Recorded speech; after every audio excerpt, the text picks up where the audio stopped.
gentlemen, it's a great delight to be back in this debating chamber in which I spent very many hours here at Durham when I should have been studying, more hours than I care to remember.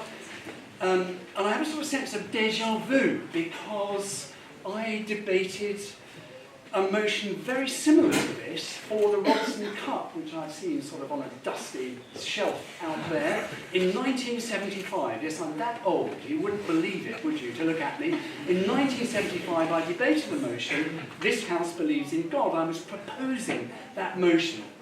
And I'm delighted that this evening I have a much easier task, because I'm not asking you to believe in God, nor am I asking you to defend the indefensible, in other words, the actions of some of those who over the centuries have believed in God, to which the proposer of the motion has made a very copious reference. Of course, believers have got it wrong. Of course, the church has got it wrong. But that's not an argument for saying that God doesn't exist. It's just an argument for saying that Christians and other people of faith can be extraordinarily stupid and uncivilized. But the motion before us is "This House believes that God is dead." The proposer began by telling us the bad news that ideas can die, and he quoted the statistics for the latest census in this country. Well, it's true that adherence to faith in this country has decreased markedly over the last generation or two. But it's also true to say that faith elsewhere in the world has increased during that same period. In the millennium year, The Economist published an obituary of God. It was trumpeted. It was their main leader. The obituary of God. Only 7 years later, in 2007, they had to retract the obituary, saying that perhaps God was a little more alive than they imagined, when they published a book. The assistant editor and the North American editor published a book entitled "God is Back." Mr. President, ladies and gentlemen, the number of people believing in God over the world is huge and increasing. But I wouldn't want you to judge the argument over whether God is dead or not simply according to the intelligence or otherwise of the majority of people who adhere to him. Now, I want to suggest to you that in order to vote for this motion this evening, you would have to be an atheist. Because I'm not trying to pretend to you this evening that you have to have faith. I'm not trying to suggest that faith is absolutely essential. All I'm trying to say to you is I want you to admit that there is at least a possibility that God exists. Now, I admire atheists. I've watched some of the proposers' YouTubes. I recommend them. They're great. Some really, really interesting and good stuff. But I admire atheists because atheism is a really, really demanding belief system. Most of us, including me, are agnostics. If you're a person of faith, you have to have doubts to go alongside it. Faith and doubt belong together. It's absurd to say that I have no doubt, because if you have no doubt, then it's knowledge you're given, not faith. Faith and doubt belong together. So yes, I have faith, but I also have doubt. So I'm somewhere along the spectrum of agnosticism. I'd like to think as a bishop I have a bit more faith than some, but nevertheless, I have doubts. Of course I have doubts. But if you're an atheist, you have to say, no, I unequivocally, absolutely, irrevocably assert that there is no God. The God is dead movement has a long and honourable history. Following the French Revolution, every self-respecting French and indeed continental intellectual believed that God was dead. But 200 years later, surprisingly, God is still very much alive. And the idea of God, despite what the proposer of motion said, is very much not dead. The fact that we are discussing the notion this evening means the idea is not dead.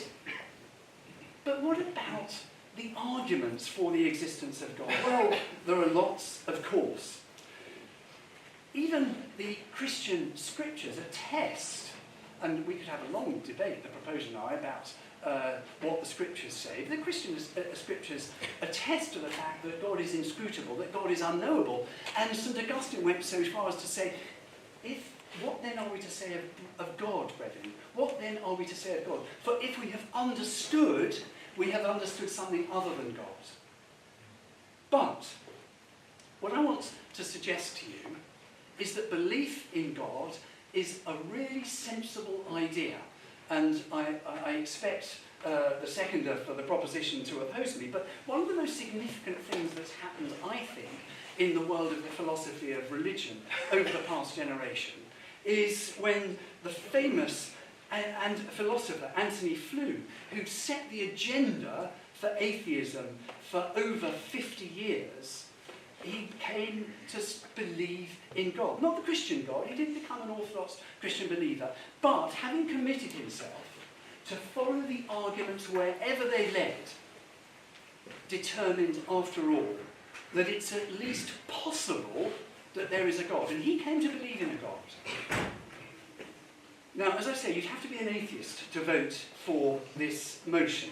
And what I'd like to draw your attention to when asking you to think about this is consciousness, the whole business of consciousness. Let's perform a brief thought experiment. Think of the bench on which you're sitting very uncomfortably. Sorry about that, and I hope it won't be for too long.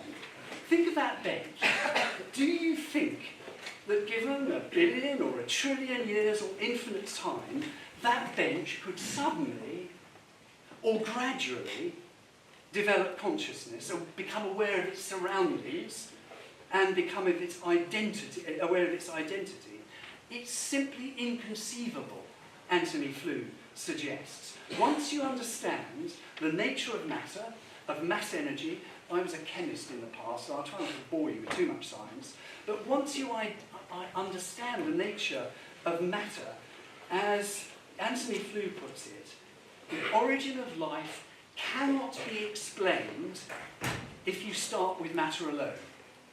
Or you might say, but what about AI? We can create machines that can think as we do. Of course, it's been in the news recently. But the point is that those machines are created by a life form that has consciousness, i.e. human beings.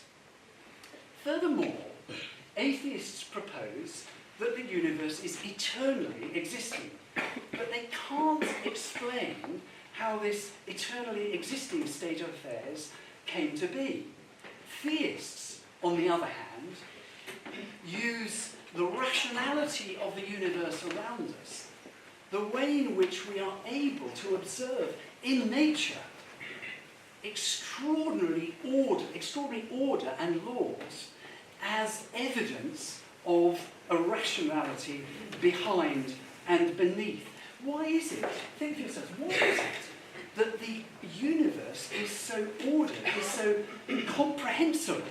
In other words, how do we explain such singular facts as our capacity to know and explicate truth, the correlation between the workings of nature and the abstract descriptions of these workings? How is it that Einstein was able to come up with his theory of relativity long before that relativity was proven?